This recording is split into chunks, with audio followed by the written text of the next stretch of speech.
Hey, this is the Recklessly Skeptical Podcast. My name's Matt. I'm Joe. And this is Josh. Yeah, so thanks for listening, guys. Always remember to go... Tip your waitresses. Yep, that's right. Hashtag never forget. Remember to go to YouTube and also like and subscribe on The Evil Atheist and on ZZZ Giant Awake. Did I say 4 Z's? Is that 3 Z's? It should be 3. I don't know, but I'm feeling the Z's. Yep. But really, you don't have to remember. If you just do it once, subscribe to us once, you'll be fine. Yeah, just No, but they have to remember to always like our stuff. Oh yeah, like our stuff, please. And then if you do wish, we hope you wish, go to Facebook and join the closed group, The Evil Atheists. And what's the name of this podcast again? This podcast is Recklessly... Charwin. This podcast is called Recklessly Skeptical, and you can find it on Spreaker and on YouTube as well. Please go subscribe, like, share, do all that stuff. And then if any of you savvy computer whizzes out there know how to move our podcast from Spreaker onto iTunes, we would appreciate your help. Yeah, we've all three have done everything we We've can. tried. We can't. We're figure it dumb. out. We don't know what the hell's going on. All right, so today is Sunday, November. God, I cannot talk. November 20th, 2016. Thanksgiving's coming up. Yeah. I can't wait. Oh, yeah, food. Football. Turkey, football. Yeah. I'm not into sports. Yeah, who cares about football? Sports ball. Sports ball. Especially since your team sucks this year, Matt. What are you gonna do? What you gonna do? I don't know. I haven't been watching. So, you guys are sucking this year? Yeah. They're 50. They're 50-50. We started out killer, and then it just went downhill. But Yeah. You know, the Jazz have a 50% chance to making it to the finals this year. the finals, like the NBA finals. Yeah. You're getting fed some horse shit. do you mean playoffs? Or the playoffs. Yeah, they better make the playoffs. They Yeah, better that's be what I way meant. above- Sorry, It better the be like playoffs. 76% chance that they make the playoffs. Yeah. Oh, yeah. They'll make the playoffs. So you guys just said you don't like sports ball, and then you'd start talking about fucking basketball. Yeah, Well, come 'cause- on, man. It's the Jazz. We live in Utah. Yeah. Who gives a shit? I want to see them play against the Bulls and win. So you want to go back to 1990, whatever or the hell whatever it the was. hell it was? 1998, 1997. Those are the 2 Yeah. years we were in the finals with them. Yeah. Cool. Yeah, maybe Michael Jordan and John Stockton will come back and play. Yeah. I'm sure they'd, at least make an appearance. Yeah, they would. I'm pretty sure. Yeah. All right, so are we done with sports ball talk? No. I want you to tell the listeners who your team is so they can hate you for it. Why do you want to do this to me, Josh? Do it. Just do it. Do it. No, I'm a Pittsburgh Steelers fan. No shame, no shame. Yeah, at least you're better than my Niners. If I had a team that I liked, it would be them, but I don't really care. I don't watch foosball. Foosball's for the devil. The devil. Well, that's a perfect segue into my my stolen thought. Oh, okay. Let's and hear it. this week, the stolen thought comes from William Lane Craig, our favorite apologist.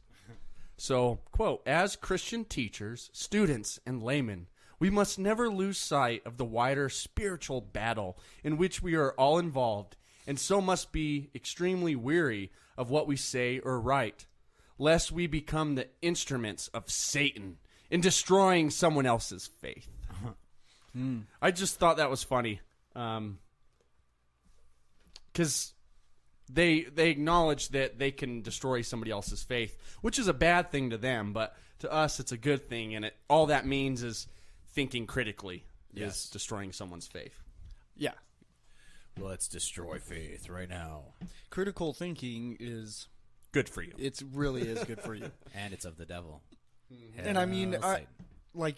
you got to put it in all aspects of your life, And then when it comes to religion and faith and all that stuff, you need to put it there as well. Mm-hmm. All right, so Joe, you want to go with the science story? Oh, is it science story time? Okay. All right, let's see We here. still need to come up with a song for that. Dun, dun, dun, dun, dun, dun, dun, Science. dun, dun, dun, dun. It's Joe with the Science story. Science. I'm kind of in the Bill Nye. No, we No? got to make you your Bill Joe. Nye's awesome. Hanson. But you can Science. You can do your own thing. I can. Well, yeah. Da-da-dun, da-da-dun, da-da-da-da-da. Science. Alrighty. Okay, this is coming from ScienceAlert.com. Also, there is another. The same story is on I Fucking Love Science. I will post one or the other on the Facebook closed group so you guys can read up on it. It's official. NASA's peer-reviewed EM Drive paper has finally been published. After months of speculation and leaked documents, NASA's long-awaited EM Drive paper has finally been peer-reviewed and published. And it shows that the impossible propulsion system really does appear to work. NASA's Eagle... Sorry, I got a cookie in my throat. Those are good cookies, by the way. Thanks, Diane. The NASA EagleWorks laboratory team even put forward a hypothesis for how the EM drive could produce thrust, something that seems impossible according to our current understanding law of physics. Let's see here. In case you missed the hype, the EM drive, or electromagnetic drive, is a propulsion system first proposed by a British inventor, Roger Scheuer, back in 1999. Instead of using heavy, inefficient rocket fuel, it bounces microwaves back and forth inside a cone-shaped metal cavity to generate thrust. According to Scheuer's calculations, the EM drive could be so efficient that it could power us to Mars in just 70 days. And it would be light. Yeah, and we've talked about this before. Yeah, we have talked about it before. But what's cool about this is they're saying, yes, it really does work. It does work. It's been peer-reviewed. So It's been peer-reviewed. So this is kind of a follow-up to the last story where we talked about if you guys saw the movie. What's the movie where Matt Damon's trapped on Mars? There's Martian. Yeah, Martian. Martian, yeah. So, yeah, in that story, they had to travel back. They slingshotted around the world to go back to Mars, and it took them 128 days, or it took them a long time. It took them like an extra year to get back to Matt Damon. Yeah. And in this situation that we have this working, up and running, we would have been able to build it and then send a new crew back to Mars to get In Matt less Damon time. in less time than it would have taken for them to get back. Exactly. Around. So that's how incredible we're talking about. And, yeah, and like everything else was just speculation. It's like, okay, we know where they're working on an EM drive. Does it really work? What's going on? But now they're coming out and saying it works. I'll read you this part real quick. Also, we know how to build it. We know how it works, but it changes some... The reason why it does work, it does change a lot of our laws on thermodynamics and stuff. Here, I'll just keep reading. All right, Quick question, Joe. yeah. How long did it say we could get there? 70 days. 70 days. So right now, NASA, they say with a vessel with humans on it, it would take roughly 6 months to travel to Mars. Yeah. So 70 days. That's They're cutting cutting it it in in half. less than half. Less than half, yeah. A good 75%. Yeah, Or close to. that's crazy. The new peer-reviewed paper is titled Measurement of Impulse Thrust from a Closed Radio Frequency Cavity in Vacuum, and has been published online as an open access article in advance in the American Institute of Aeronautics and Astronautics, Journal of Propulsion and Power. It'll appear in the December print edition. It's very similar to the paper that was leaked online earlier this month, and most notably shows the drive does indeed produce 1.2 millinewtons per kilowatt in thrust in a vacuum. Freaking awesome. To put it into perspective, the super powerful Hall thruster generates force of 60 millinewtons per kilowatt in order of magnitude more than the EM drive. But the Hall thruster requires propellants and the extra weight and could offset the higher thrust, the team concludes. So light sails, on the other hand, which are currently the most popular from a zero propellant propulsion, only generate up to 6.67 micronewtons per kilowatt. But the team makes it clear that they also weren't attempting to optimize performance in these tests. So they weren't. It wasn't producing a lot of power, but the point of the tests were just to see if it works. It wasn't, oh, well, let's see how much power we can produce. I'm sure they're working on that now, though, just because they know it does work. Let's see. When it comes to how the drive actually works without messing up the laws of physics, okay, now this is interesting. That's a little less clear. It's not the focus on this paper that the team does offer a hypothesis. Supporting physics, This is a quote. Supporting physics model used to derive a force based on operating conditions in the test article can be categorized as a non-local hidden variable theory, or pilot wave theory for short. Okay? Albert Einstein was saying there could be hidden variables, hidden particles or whatever, or variables in the law of thermodynamics. Okay? And he said it was like, but they figured it would be like 1 in 120 million for that to actually exist. And because we know that the EM drive does work, it kind of says, hey, it does exist. Those variables do Those exist. variables do exist. Crazy. Yeah. So advancing in science, man. Yeah, and I'm love excited this. to see where this goes. And that part of it, even though they said this paper isn't addressing that specific part, I'd Yeah. like to see some more studies done on that, which I'm sure they will do. Yeah. That's interesting. We'll see. That's the thing. All this EM drive work we've been doing, like knowing that it does work now, that's going to open up so much more studies in certain directions and certain parts of the EM drive. You know, like that whole thing. Okay, well now there's different variables that we do know about. Let's study it and try to figure it all out. It's really interesting stuff. I'll link the articles on our Facebook page so everybody can read them. Awesome. Done. Science story. All right. Joe, science, the science Joe. You're still Joe, You're still stealing shit. Yeah, the stolen thoughts are already over, Joe. Okay, I'll shut up then. All right, so I want to talk about the After School Satan Club. They held their first ever meeting just on Wednesday, November 16th in Sacramento Elementary School in Portland, Oregon. And there were protesters there. Of course. So Cookie. there were protesters outside singing and warning people about the club. Some protesters came from as far as Pennsylvania, so they traveled across the fucking country to go to Oregon to protest this after school. That's fantastic. You know, let's see. The protesters said they wanted to stop. Now, check out the irony in this one. Okay. Some protesters came from far. Whoa! I'm reading the same shit again. The protesters said they want to stop the worshiping of Satan in public areas. I mean, just replace Satan with like Yahweh and shit. You know, it's just hypocritical. No. The Satanic Temple is non-theistic. And I have a quote from Lucian Greaves. Is that how you say his name? Lucian Greaves. Okay, so he's the Satanic Temple national co-founder, and he said this. The club is here to contrast the presence of the evangelical good news clubs, which are here specifically to proselytize to children and luring them into a fundamentalist evangelical way of thinking. So the Satanic Temple, the after-school club, they focus on rationalism, free inquiry, and fun. Where did you get this story from? So I got this story from Pathos. Okay. And then I also went to the Satanic Temple's YouTube channel. Sure. And got some of that info as well. And because I don't trust you, you should post it right now because I'm going to use that for. So I'm actually in constitutional law class, and we're talking about religion, and I'm supposed to do an act or a current event, and I think this is perfect for what I want to do. Oh yeah. Okay. Because I love talking about Satan. And there's a bunch of Satanism and its pictures. opposed Satan.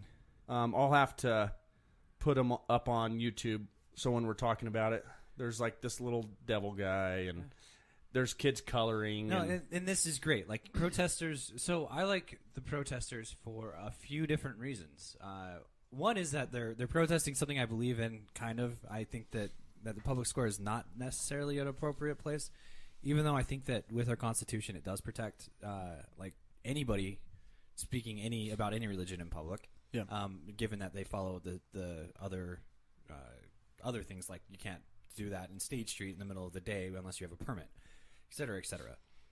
The other thing is that it's like free publicity, man. Like, yeah, totally. Yeah, you gotta love that. And then the fact that they're traveling so far, like because they're engaged. They're actually engaged in the conversation, in the debate, even though they're on the side that I disagree with. Just the fact that they're willing to to engage in some way or another. I think that matters. And at the end of the article, it says this, and I think this really demonstrates the point of the whole thing. So it says, anyone upset about this group meeting should send their complaints to the Christian Good News Club. It's only because they meet in elementary schools that the Satanists decided to give this a shot too. Yeah. So it's the same thing when the Satanists try and put up a statue of the devil or who. Baphomet. Yeah. It's because there's 10 commandments. They say, if you don't have your shit there on public land or whatever, we won't have our shit there either. Yeah. And see, the way I look at these Satanists is like kind of like how I was in middle school. Like I was I didn't believe in Satan. Hell, I didn't believe in God. I didn't believe in any of that stuff, but I wore evil, scary clothes almost as, to put it in contrast of everything else. And he had a beard and thick glasses and drank PBR back in middle school before it was cool. Yeah, I really did. Yes, Joe and I both have beards. They're big, black, scary beards. And they both frequently drink PBR and talk about how it's cool to not shower. So I shower. I shower, not every day. I shower every day. I try to shower every day. So I have a funny story that goes along with our beards. If you guys would like to hear it, I'm sure our guests might enjoy it. Okay. Or our guest, I guess they're guests in a sense. Subscribers, listeners, or people that care to listen to us. Our reckless sisters. So I'm driving the other day with my daughter. She's in the back seat, right? Yeah. And so I have a big black beard, and she's like, "Dad," I'm like, "Yeah." She's all, "Can you be Black Santa?" And I didn't think about the black beard. I'm like, what? What do you mean Black Santa? Black Santa? She's all, because Santa has a white beard and you have a black beard. Can you be Black Santa? It's pretty funny. So what did you tell her? I said, sure, I'll be Black Santa. Oh, the things that kids do and make us say. They say the darndest things. They really do. I have another one she said, but I'll tell you guys off the air. Why? It's funny. Okay. Well, I mean, if it's funny, you should say it on there, but it sounds like it's personal and funny. It's personal and funny. Oh, yes. okay. So I've decided I do have a story when we want to talk about it, but we can go back to Joe on. Oh, would you guys like to hear my other story I have? Let's hear it. Sure. Okay, so we talked about it last time, Trump pulling out of the Paris Agreement, all that stuff. And he does pull out. Yeah. The world is plotting how to push back. This is coming from I Fucking Love Science. The world is plotting how to push back against the climate change denying future Trump administration. Apart from continuing on the Paris Agreement, which is now legally active, Nicolas Sarkozy, the former French president, has touted a rather interesting idea. As reported by Grist, Sarkozy told French television channel TF1 that should he be re-elected, he would demand the entirety of Europe place a carbon tax of 1% to 3% for all products coming from the United States if the United States doesn't apply environmental rules that we are imposing on our companies. I love it. Yeah, and that's like my thought too. Like, because I've spent a lot of time thinking about what the world should do in with Trump, and there's not really what we should do is protest and say science is real and sign pledges and do demonstrations and give money to causes that we care about. But if I was outside of the United States, you should definitely sanction us. Please sanction us until Donald Trump capitulates. Like, hurt us economically. I'm begging you to. Yes. And I can see all the conservatives right now, their eyes are rolling in the back of their heads at what we're saying, that we agree with this, and their smoke's coming from their ears and they're freaking out. But well, they should put the smoke back in their ears. Don't they know about global warming? Yeah. But you're absolutely right. They should do this if Trump really does what he says he's going to do. They should absolutely do this. I hope they do this, and we really need to come together to combat climate change. I don't know if they can put a carbon tax on us like normally because we have trade agreements in place. I'm not sure if they can. If they can, they should. If they can't, they should sanction us. Yep. Through the United Nations. That's one of the biggest threats facing us today. Yeah. Yeah, and that's the thing. Like, our leadership is pretending like it doesn't exist. Like, the United States apparently is going to be extremely reckless about this, and it's going to affect us essentially the least because we're a rich country. We're an industrial, a postmodern country. And a lot of people will say it's a conspiracy and all this. You know, it's like 97 or 98% of scientists from all over the fucking world, from all different countries, agree that it's real. And there's, 2% of scientists that don't agree. And they're usually on someone's payroll. Yeah, like there was a scientist like 2 years ago that got busted being paid from oil companies. And if we apply Occam's razor, what is more realistic? Like that thousands of scientists from all over the world are being paid off by somebody. By some left-wing group. Or what's more likely, that a very tiny percent of scientists are being paid off by oil companies? Which one is actually more likely? Yeah. We're waiting for an answer. Come on, listeners. Obviously, the small percent is being paid off. Yeah. Yeah, it's real. It's real, and No, and again, like I said last week, it comes down to just a handful of things. Is carbon or CO2 a greenhouse gas?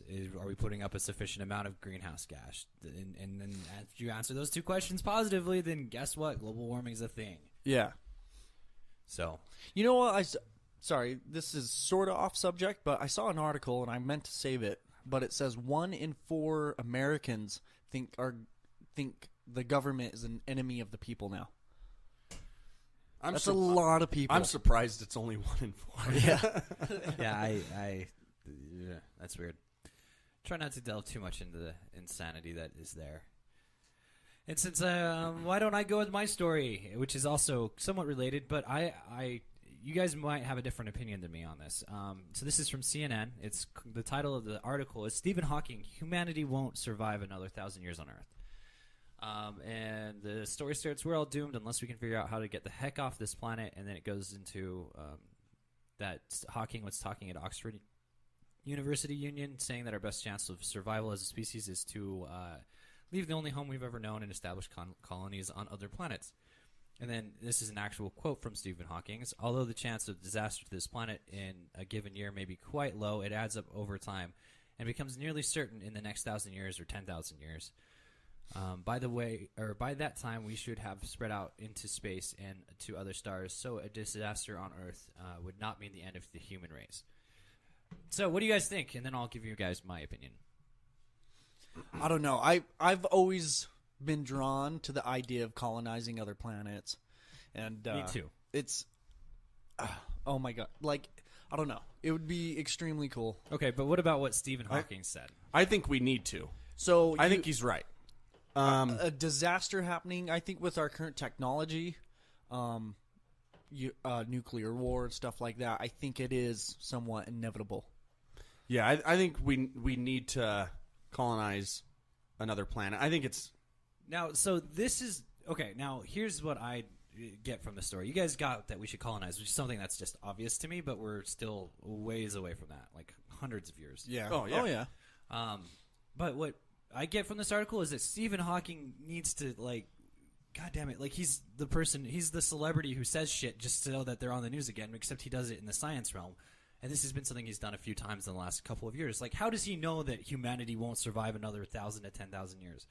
And it's reckless to say that, to, like, throw your hands up casually and say, oh, well, we'll just build another planet. Like, what he should be focusing on, in my opinion, is the shit that's happening now. Again, with the global warming, and also with we need to get to nuclear de-armamentization.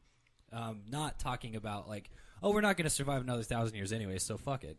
He's one of those AI doomsdayers as well. Yes, absolutely. Like, that's the other story that comes to mind when I think about, like, things he said. Like, Yeah. Where's your scientific evidence? Where's your support on this? You're saying this and you have the huge microphone. Like, out of the scientists that have a soapbox, he's got one of the biggest ones. Yeah. But you know what? There's a couple of other AI doomsdayers out there, too, that are extremely well-known Only scientists. Machu Picchu, I can't even remember his name off the top of my head, but it's something like that. And he's also extremely reckless with the soapbox that he has. Yeah. Yeah, Sam Harris just did a lecture for the TED Talks on the dangers of AI. Oh, did he? Is he an AI doomsdayer now too? Well, I No, mean, he thinks there's like valid concerns. There are valid concerns. I do agree, but Yeah, but he okay. So Sam Harris is walking that fringe on. So this is one of the areas where I'm not like disliking Sam Harris. Sam Harris does actually talk about it in a responsible way. I don't think Stephen Hawking or Michio Kiku or something like Yeah, that, right? Machu Picchu. Machu Picchu have talked about it in a way that is responsible.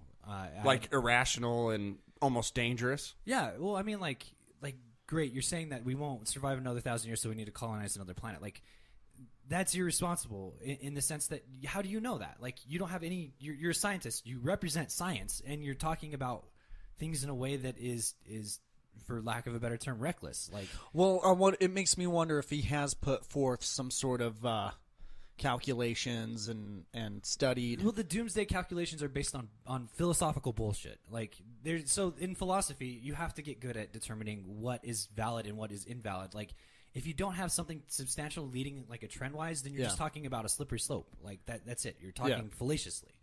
Like, who knows what AI like artificial intelligence? We don't even know what that looks like. It's not going to look like us because it wasn't. It will have been created, whereas we're based off of evolution. So the way that our brains came into being is through survival. Yeah. And they won't have those survival instincts in them. They'll have whatever we give them. Yeah.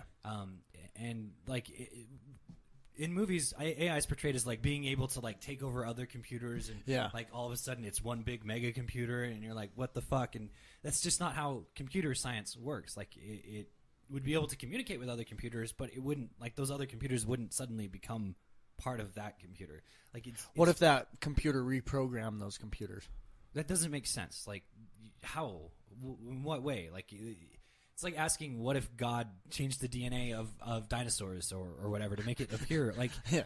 It's just you're asking a question that doesn't necessarily make sense in the fact that like, how would it do that, and why would it do that? What would its purpose in doing that be?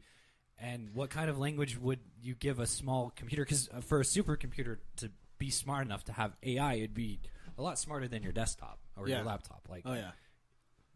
it wouldn't make much sense. Like, you couldn't preserve itself in your computer.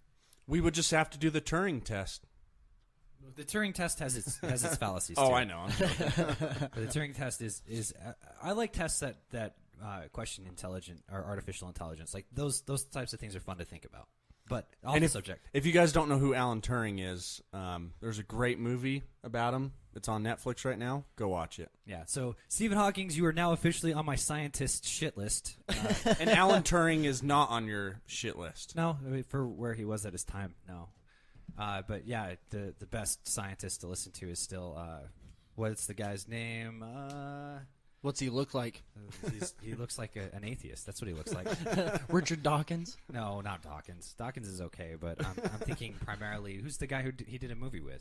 Dawkins did a movie. Oh, with. Lawrence Krauss. Yeah, Krauss. Oh, is- okay. The Krauss is- Non-Believers? Yes, Great show. Krauss is hands down my favorite scientist. He talks about things in a responsible way. You can see his passion of learning and that.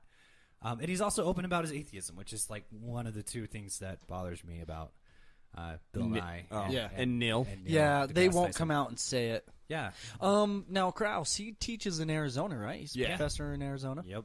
Me and Matt want to go meet him at some point. Yeah. I wanna ASU, go. right? Arizona State University. Yep. Is that in Phoenix? I don't know where it is. That's a good question.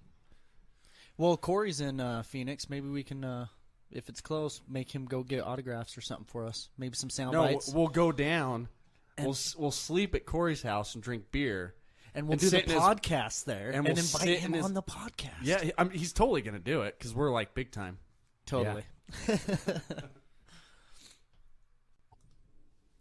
All right, so our next story, I have a funny clip that I hope everybody enjoys, and we'll watch it and listen to it, and it'll be funny. So if you guys don't know who Kenneth Copeland is, do you know who he is, Joe? I do not know. Do you know who he is, Josh? Kenneth Joe, not really. So he's a televangelist. He's from Texas, and he runs the Kenneth Copeland Ministries. In this clip I'm going to show you, he is saying that Christians must unite in the presidential election for the glory of God and to save the country from the devil. So, here we go.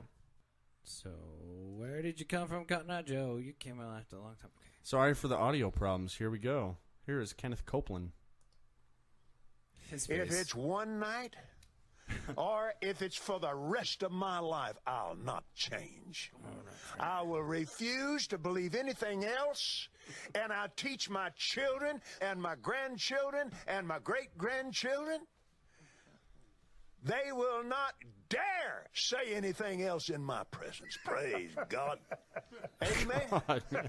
I intend to, with every breath and every fiber of my being, that this is the most glorious nation that has ever drawn breath on the face of this earth. Glory to God. And as we stand with God, for God, through God, in God, with God, not only that in God we trust, but in God we have given everything.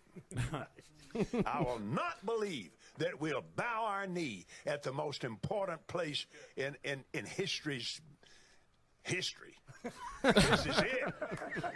What show is History's this? History. I don't know. It's some religious They need religious show. somebody needs to turn that into rap. By God, for God, in God. In God, on top of God, in God's bedroom, God's toys. I love the ending. This is the best country in history's history. I like the prepositions in God. That whole game, but yeah, history of history, yeah, because we're in the modern day. Oh my God, we're so close to the next coming bull fucking shit. So in this same show, he talked right after Michelle Bachmann. And Michelle Bachmann was talking about why we needed to vote for Trump to be... Wait, Michelle Bachmann. Yeah, you and former the congresswoman prayer. from... The Yeah. prayer. Oh God. Yeah. Okay. And she said something that was really funny, too, that what makes this country so great is that unlike other countries, we get to pick our leaders. Oh yeah. Duh. Except God, apparently, dude. Yeah, like I don't know how people can watch this shit, like the Sunday church shit, like the televangelists, and like not see that they're filthy rich and that you're a fucking sucker in their eyes. Like that's all you are. Like they don't care if you're. There was a guy who gave an interview once. He was talking about getting the $20 out of.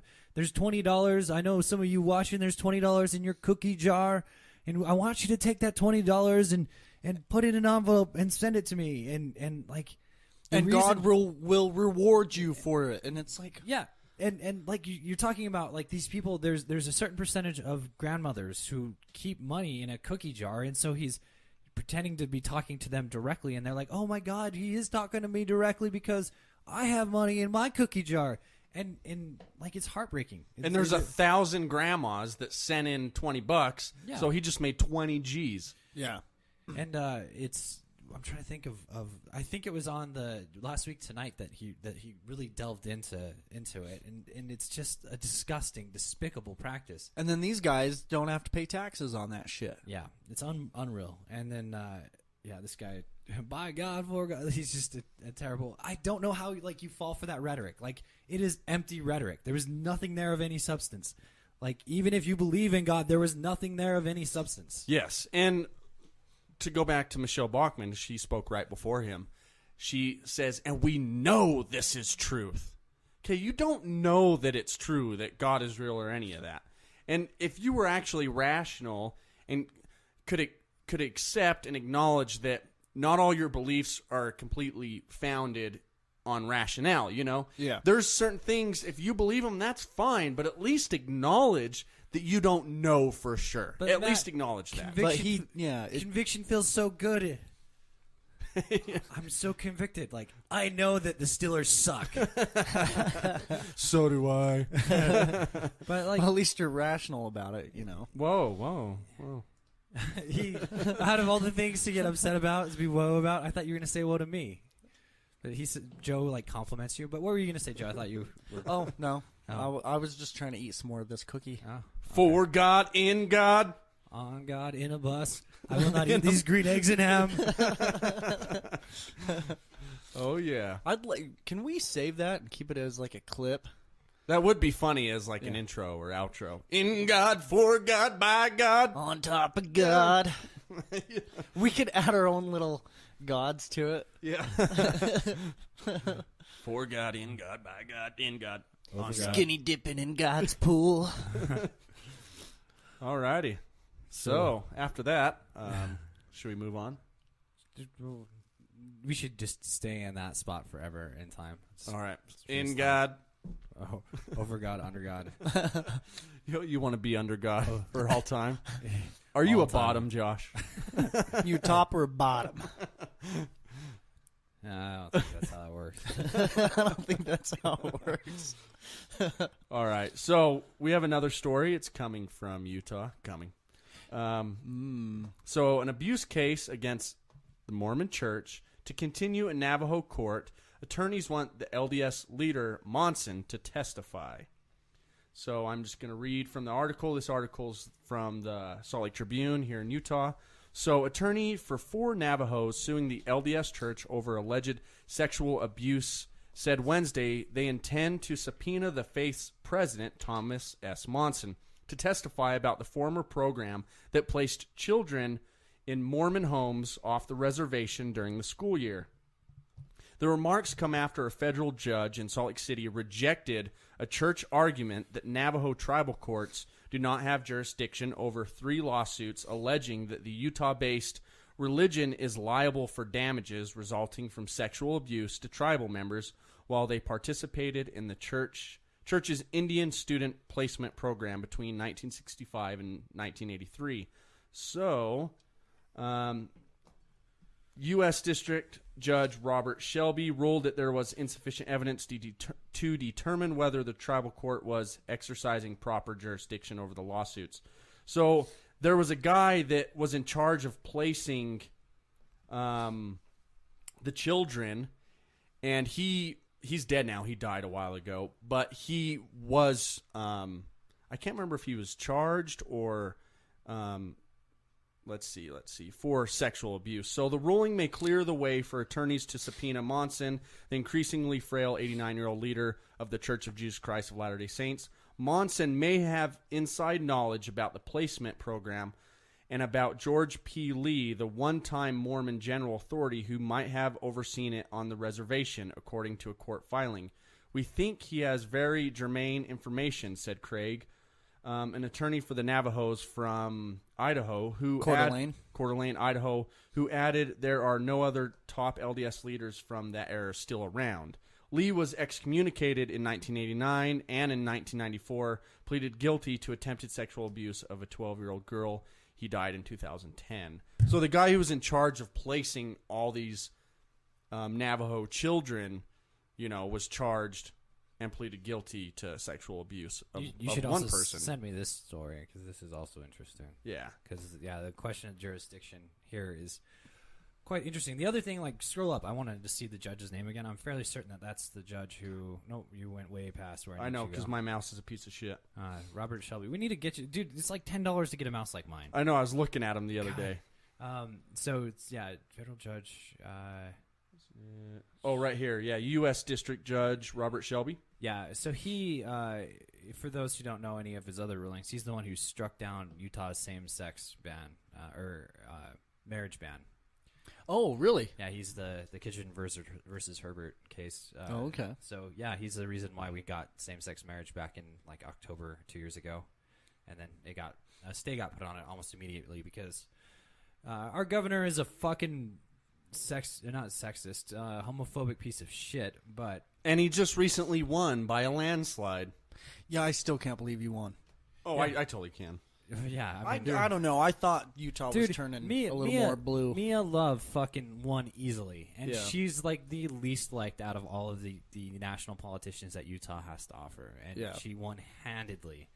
There's just no way that the gubernatorial seat and the House or Senate are going to change over unless we put a lot of elbow grease into the 2012 election to try and get Mia Love out. Which you're in Midvale, so she's in our district. Okay. If you voted, you would have had the opportunity to vote against her. I think you voted. I believe I did. So we need to put a lot of elbow grease into getting that out. I think yours was Lee when you were up in Salt Lake City. I think. Do you remember who was on your ballot? I don't remember. Okay.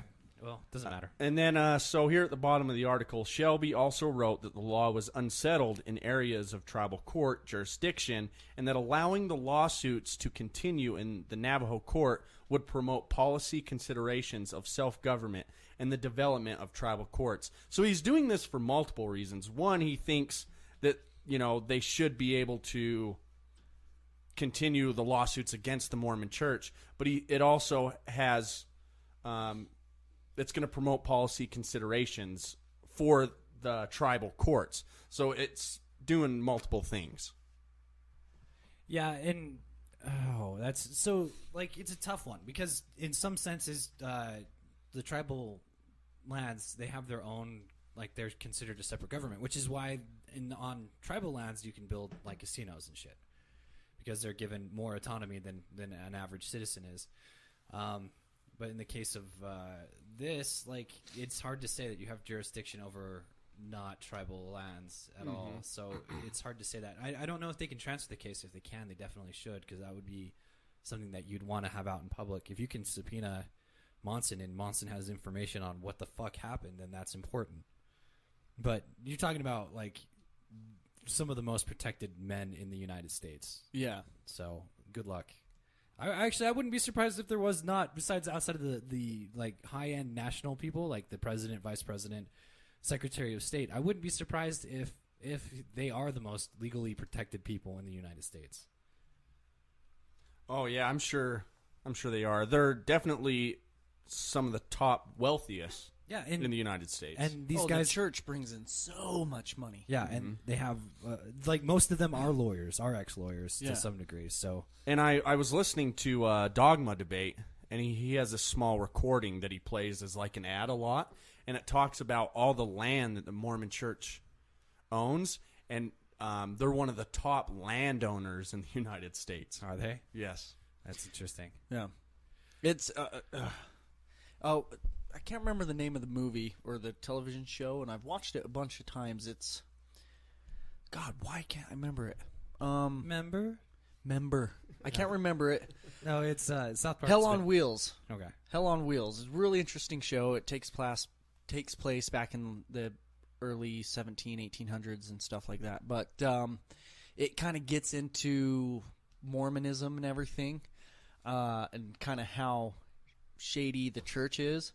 And even back then, because they basically use slave labor to have temples built and everything like that. It's a really interesting show, I think. If you want to learn some really weird shit, just follow up on the Mormon religion and how it was created, not just who Joseph Smith was, but who everyone else was, who Brigham Young was, and really look into it. Don't go onto a Mormon site because they sugarcoat shit and they leave a lot out. But yeah, why don't you create a digestible version of it, Joe? I could do that. Yeah, you should write a bit about it, and if you come up with a blog, write it out a little bit at a time and make it very digestible, so it's it's able to be read in an hour or whatever per story. That'd be cool. Not even an hour, 10 minutes to a story. Yeah, who's Joseph or who's Brigham Young, and then you can list that and the Pratts and the other players, the ex-wife, because there's a lot of mob shit going on in that that story. Well, they have a statue of him down at the point of the mountain too. What was his name? Porter Rockwell. And stuff, and he was Brigham Young's hitman. Hitman, yeah. Well, that's the thing. A lot of people, a lot of the Mormons think when they came to Utah, nobody was here. This was the place. It was just this vacant land. We got here, and the Mormons got here, and they were just okay. But there was already settlers here, and if you didn't convert to Mormonism, you were killed. And the Mormons don't teach that. But that's what happened. You didn't convert to Mormonism, you were killed. Porter Rockwell killed plenty of people, and then at one point. There was a presidential campaign coming through, and in the middle of one of the presidential speeches, he was heard standing up and yelling at another guy, and was heard saying, "I've never killed anybody who didn't need no killing." So really shady people. And there's a statue of this motherfucker here, And there's crazy stories even up into modern time. There's a book. I actually haven't read it, but I've talked to people who have read it. I have it. I need to read it. It's Mormon Murders. Yeah. And it talks about even recent stories that are pretty shady. Yeah. You know, like I think they were in the 1980s. So check it out. Oh yeah. Do you have a copy of that book? Yes. That'd be interesting to look over. Yeah. So. You know what? Yeah, we should look into that a little bit, and we can discuss it maybe on the next podcast. Maybe find a good story or something. Yeah, totally. Cool. Our good friend Pray for Trav, he's read the book. Hashtag pray for Trav. Hashtag Pray for Trav. If you come over to the Evil Atheist Facebook group page, you would know what that means. Do it. All right, so do we want to talk about... Why don't we talk about, because it's been talked about a lot in the last couple of weeks, the like our way of voting, which is the Electoral College. What the fuck are you? Why do we don't? Why is this a yay moment? Give us some gunshots, man. Let's hear that. Joking. No gunshots. No. Oh, God damn it! Here, we could do a bell. Stop. let's keep going. No, we're not. Try. What's that one? Which one? Laughter or right Like, there. Matt. Just the other thing, this is probably not balanced. It's probably a lot louder than it sounds. Whoa. Why is Josh got to be so negative? I'm not being negative. It says the effects are turned down quite a bit. Well, let's just move on. Oh, okay. Please.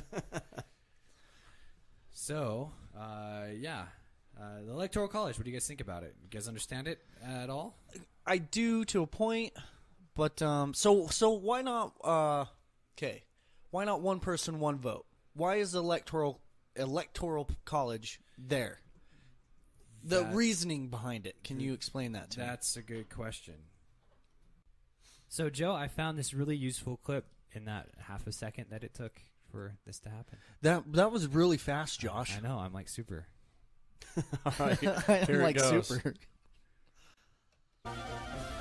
Every 4 years, we go to the polls to vote for the nation's chief executive, the president.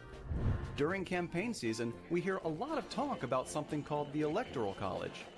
But what exactly is this college, and how does it work? Well, it's not a college at all, but a process. It's how Americans elect a president and vice president every 4 years. Who came up with this process?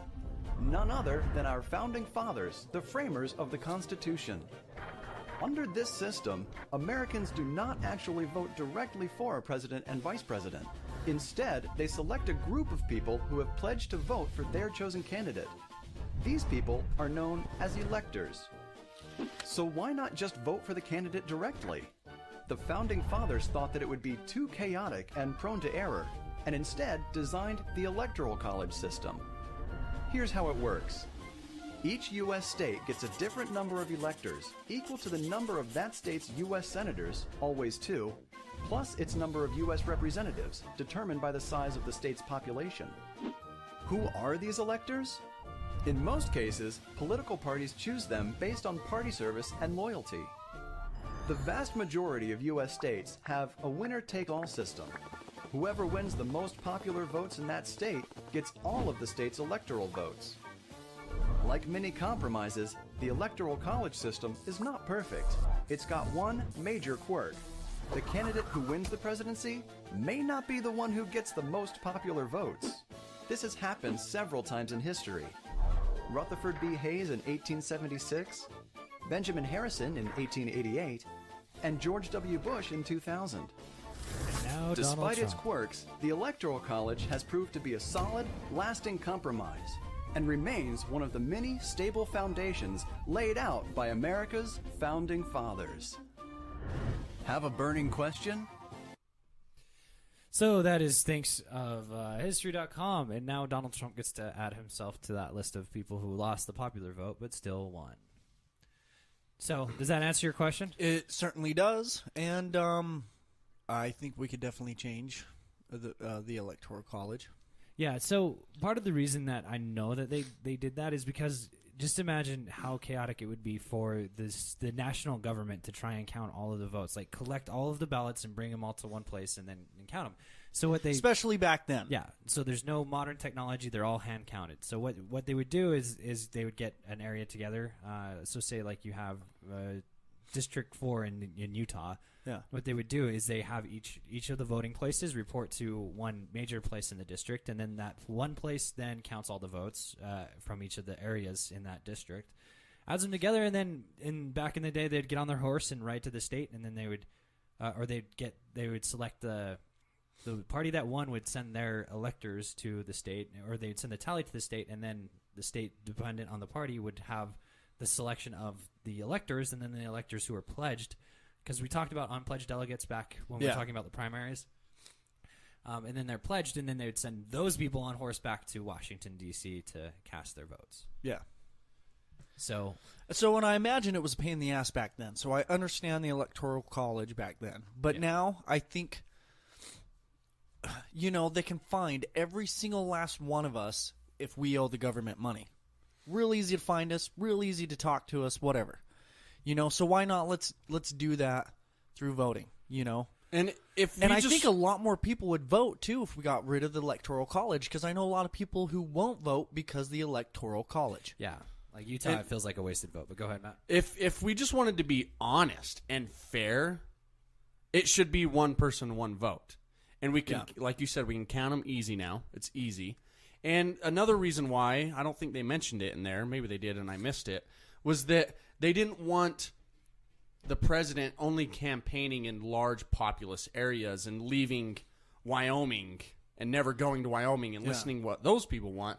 But now with our type of technology, we're so interconnected, and they're still going to go to small areas. And with the Electoral College, you basically have the same problem. There's, 8 key states that are swing states. So they go to Michigan 8 times, but they came to Utah once, and Wyoming Hillary probably didn't go there. Hillary never came to Utah. Bill Clinton did. Well, Bill and Chelsea both did, but So you have the same problem essentially, but it's just different. They ignore certain places because they're not swing states. Yeah. And that's one of the reasons I've heard people argue for the Electoral College. Oh, you're going to ignore certain places. And then another thing is the one person, one vote thing.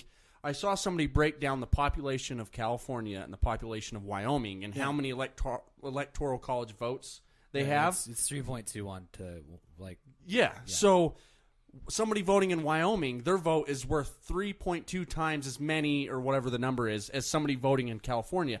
That's fucking bullshit. Yeah. One vote, one count. We can count it easy nowadays, and we're so interconnected.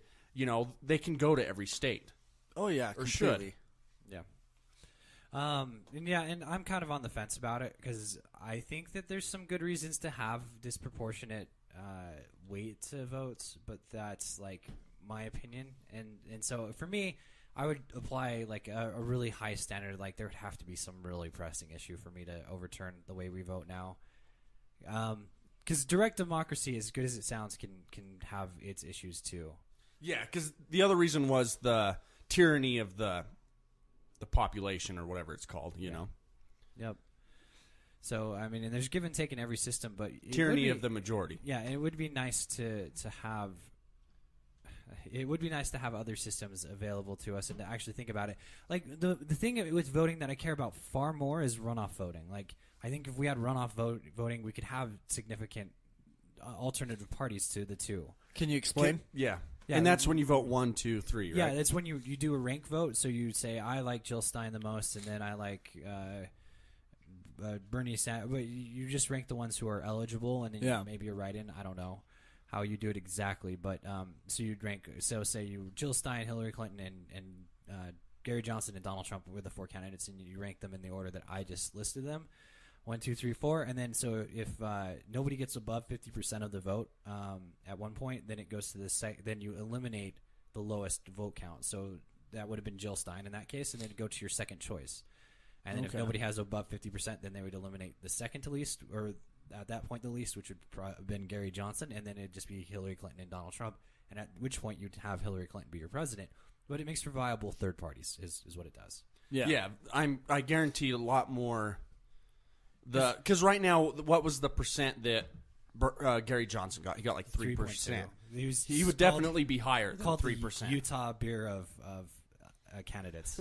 I can't believe how much the Republican Democratic Party has a hold on our government, to the point to where third parties can't even barely Well, and I can't believe have a voice. I can't You know what I believe mean? how much people spout off the shit that like especially in Utah, like it makes no difference in Utah who you vote for, really, because it's just so overwhelming. Like this was the closest we've ever come to mattering, and it still ended up being Trump in a landslide. Yeah. But like people spouting off like, if you vote third party, you're just wasting your vote, blah blah blah blah blah. And it's like, no, there's more than one reason to vote for somebody. Like sometimes you vote for the person you want to elect, and other times you vote strategically. Yeah. All three of us voted strategically. We came to different conclusions given what we were weighing out and our methods, but like anybody who wants to vote third party first should not have to choose between the lesser of two evils. They should be able to list who they want in order, and then that way you're voting against the least, or you're voting against the worst evil. Yeah. Like if you rank Donald Trump fourth, you're putting everybody in front of him. Yep. So you get a vote against the worst evil, but you also get a vote for The best good. the best good. Yep. So that's ranked voting or runoff voting, or it's called both. So it just depends. And you can look at more about this, and it's not just the United States has kicked it around. There's been other places that have done this. Alrighty, so Joe, you have some funny tweets to read for us, right? Oh yeah, I do. So this will be the last thing we talk about. We're coming to the end of our show, so please be sure to rate, comment, subscribe at this point. And please do comment. We'll read your comments on the next one, and you can make us say stupid stuff.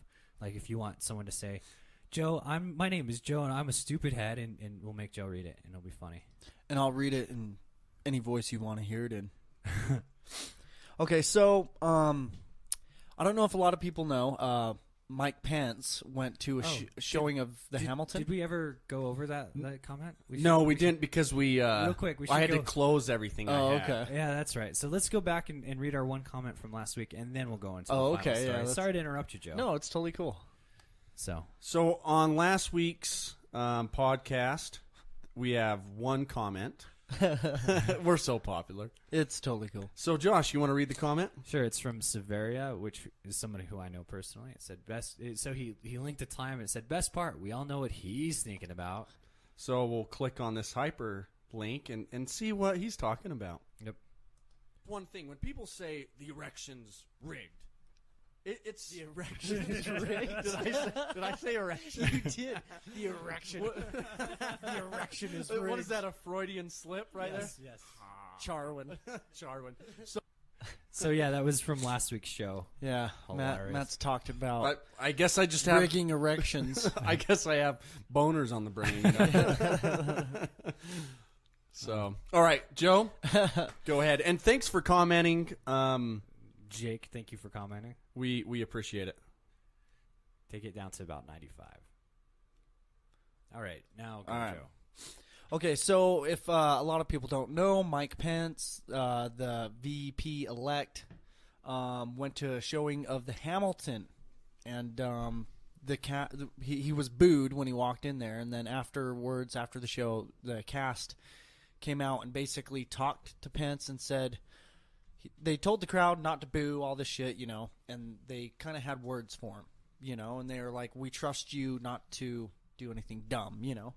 But they were very polite and everything.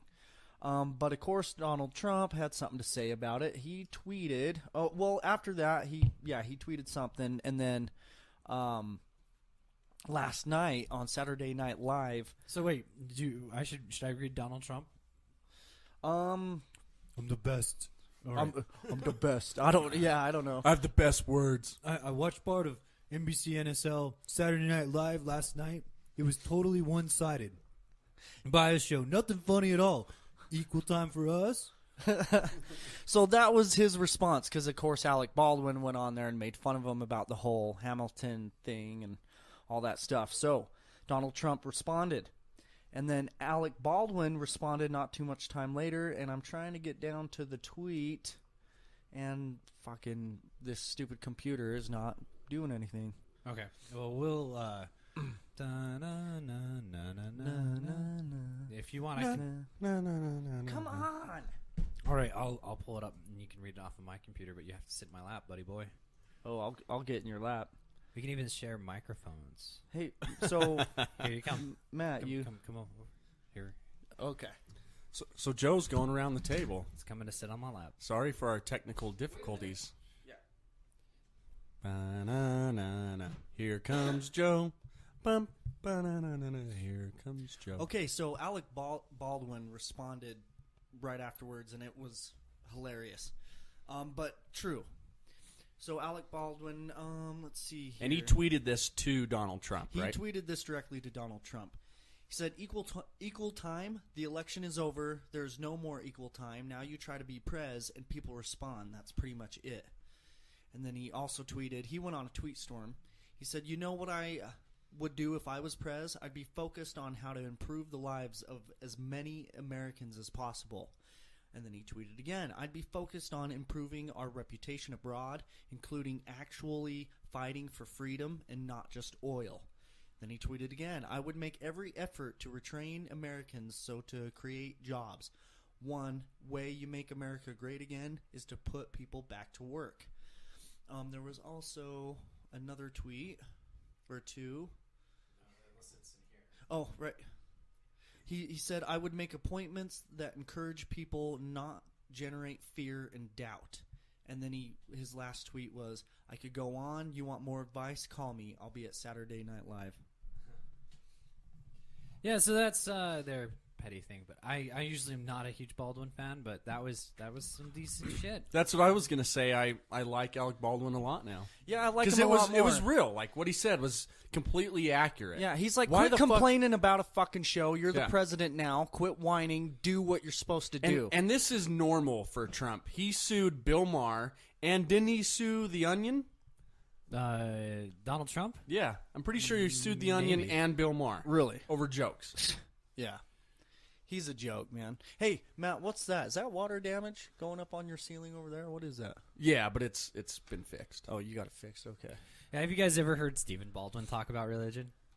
He's kind of nutty. We, isn't we he? should. I'm gonna find some video footage for next week. Like that's gonna Okay. be. Yeah, because he's kind of out there, huh? He's way out there. Isn't Head out there's- there too? If there's from Korn? monkeys, if Yeah. evolution's true, then why are there still monkeys? Oh, is And- he one of them? Yeah. And Head from Korn, I actually read his Save Me From Myself book. Yeah. I still have it when I was searching or whatever the hell, you know. Yeah. And I read the book, and I put it down. And this one I wasn't sure, you know, where Yeah. I stood. I remember reading it. I'm like, this dude's a fucking bitch. Like, he speaks in tongues and everything. Yeah, he's one of them. He's a nut. Yeah. Too bad they make decent music, but yeah, he's a bit weird. He's a Yeah, bit out there. he left the band. He might be back with them. I don't know, but Yeah, who years knows? ago he left. Whoa. All right. What was that? Let's close it out. Thank you guys for listening. Yeah, thanks for listening, you guys. We appreciate it. Remember to like, share, subscribe, you know, all that stuff. Remember to go to Facebook, check out the closed group, The Evil Atheists. And remember to go to our other YouTube channels, The Evil Atheists and ZZZ Giant Awake. Remember, you can find this podcast on Spreaker and on YouTube. Recklessly skeptical. Recklessly skeptical. Recklessly skeptical. Whoa, that was intense. I just want them to remember the name of the podcast. And until next time, think passionately.